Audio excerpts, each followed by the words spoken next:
Nicholas one. I'll the credit man alive. PST the Nicholas one. I'll the credit man alive. PST the Nicholas one. I'll the credit man alive. PST the unusual fellow.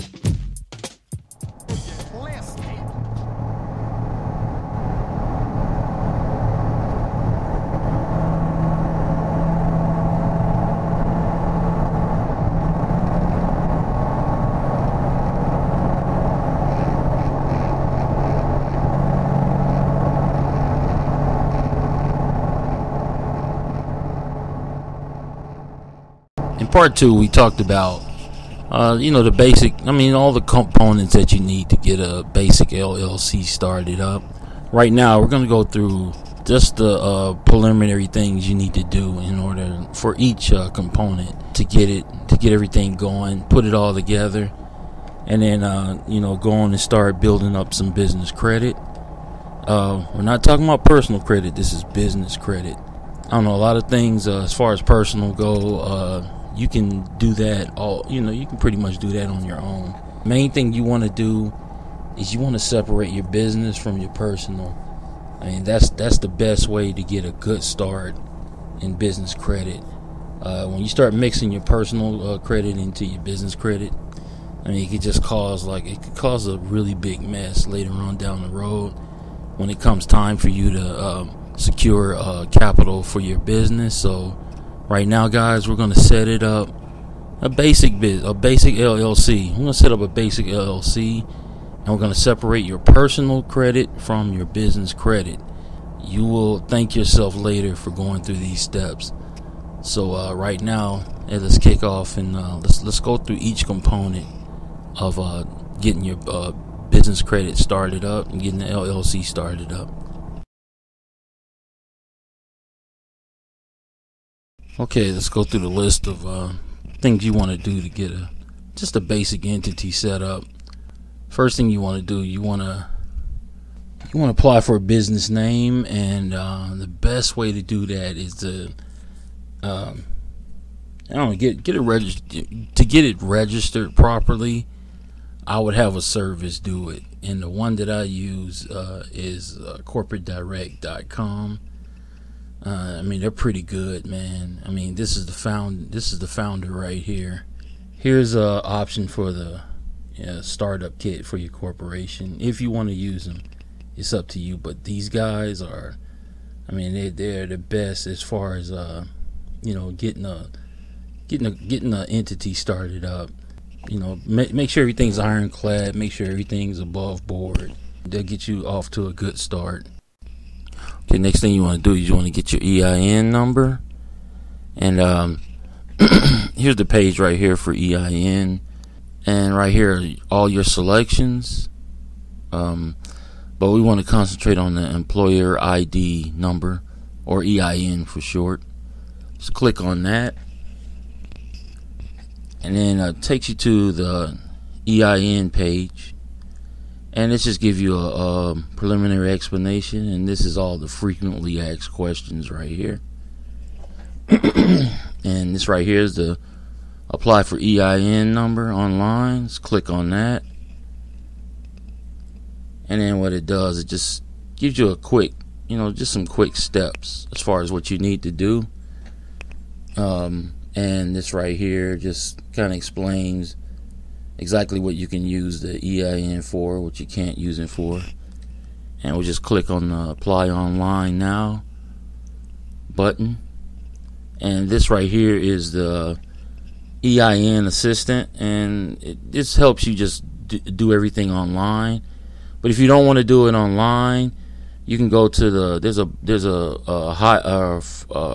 highlight for the SS4 application. It's a PDF. It's in PDF, and we'll go to that right now.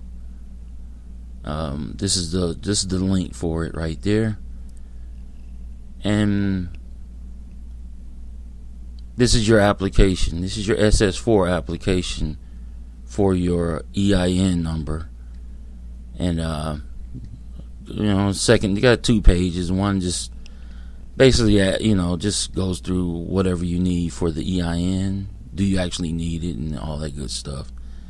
And this is just it's a basic step-by-step form that shows you everything you need to do in order to everything you need for your EIN number, all the information. Just go through it step by step.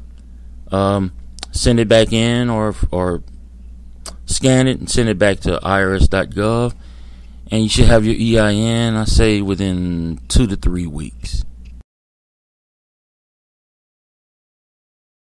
You want to get a business address, and you can do that at I use Regis. They're pretty good, man. Been using them for a couple of years, but I've been hearing about them, I'm gonna say, for about a better part of 20 years. The one you want to use is the virtual office. It's fairly low priced. I think I got a couple of them. I pay about $60 a month for my virtual office. I'm gonna move up into an office space later on, but for now, virtual office is a good thing to have. Then the next one you want to do, you want to get a business phone number, and the one I use is Ring Central. They're a VoIP system, so you really want to shy away from using your cell phone, because it kind of leads back. You want to kind of keep that separation between your business and your personal life, because if someone want to pierce the corporate veil, they can use some fairly crude ways to do it. A really easy way to do it.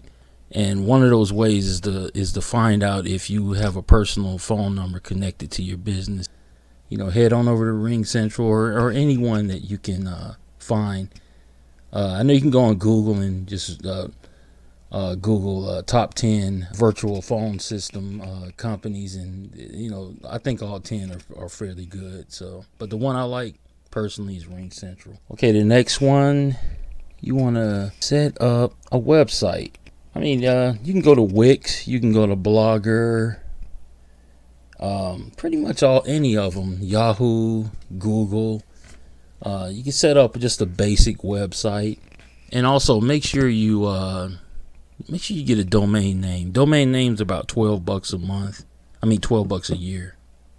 For example, like if you get a website for your business and it might say mybusiness@yahoo.com. It looks very unprofessional, but when you get a domain name, it will be mybusiness.com, period. There's no Yahoo, there's no Google.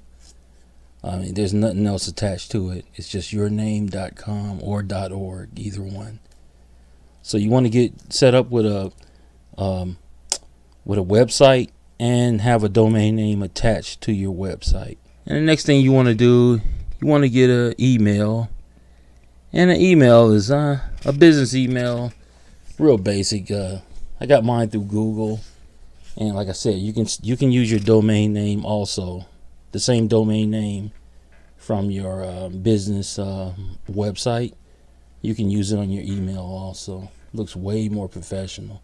And then last but not least, you want to get a business license.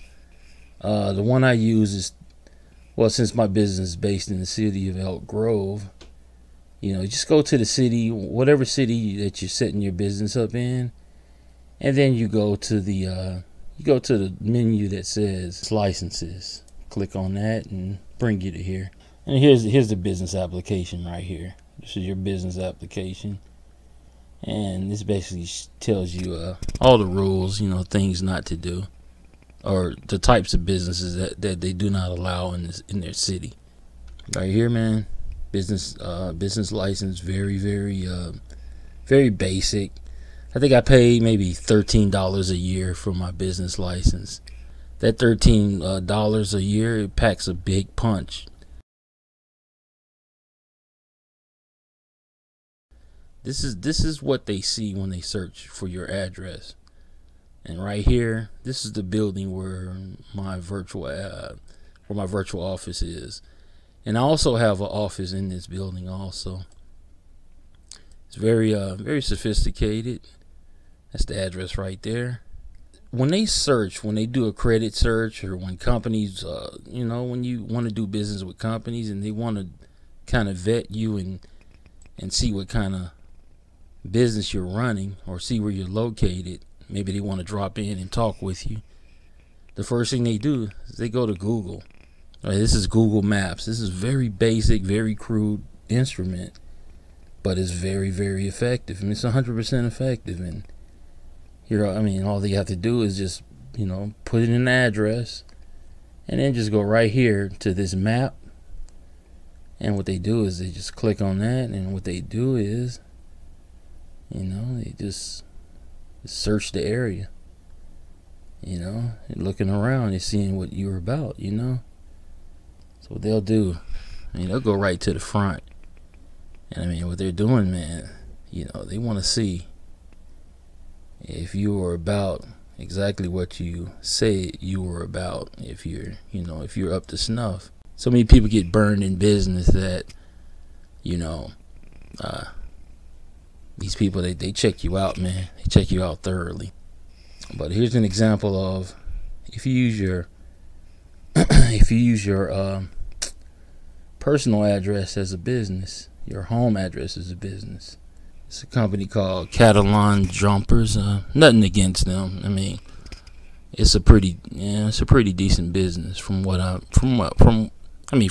seen. But check this out. It's Catalan Jumpers, but this is his address, 126 West Jackson Street, and this is West Jackson. This is 126. And the first thing they're gonna see a house. And right there, that's a red flag to them. So when they go down, they're like, wow, this guy's operating from his house. That's the first red flag. Pretty decent neighborhood, it's a pretty nice neighborhood, a downtown Stockton. And this guy might have been in business for years and years, and he's probably a really great businessman, pays his taxes, treats his customers well. But what creditors and other businesses see is, hey, this guy, he just want to stay small. He doesn't want to scale up. And when it comes to, will this guy actually leave his house to do extra work or, go above the call of duty in order to get business done? So nothing against this guy. Catalan Jumpers could be, as far as I'm concerned, he's a pretty good guy. I see him around town quite a lot. But as far as businesses go, that's a big no-no. You do not want to use your home address for a business because, it'll really hamper you. It'll really put the brakes on your progress or your scaling up. So that's that, guys. Just remember, follow all these steps. Go to all these websites. Check them out. Everything is, everything's been laid out. It's the same path that I've taken.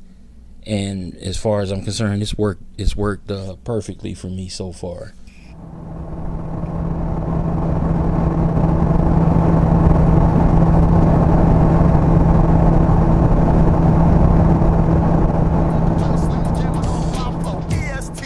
Unusual fellow. EST, the Nicholas one.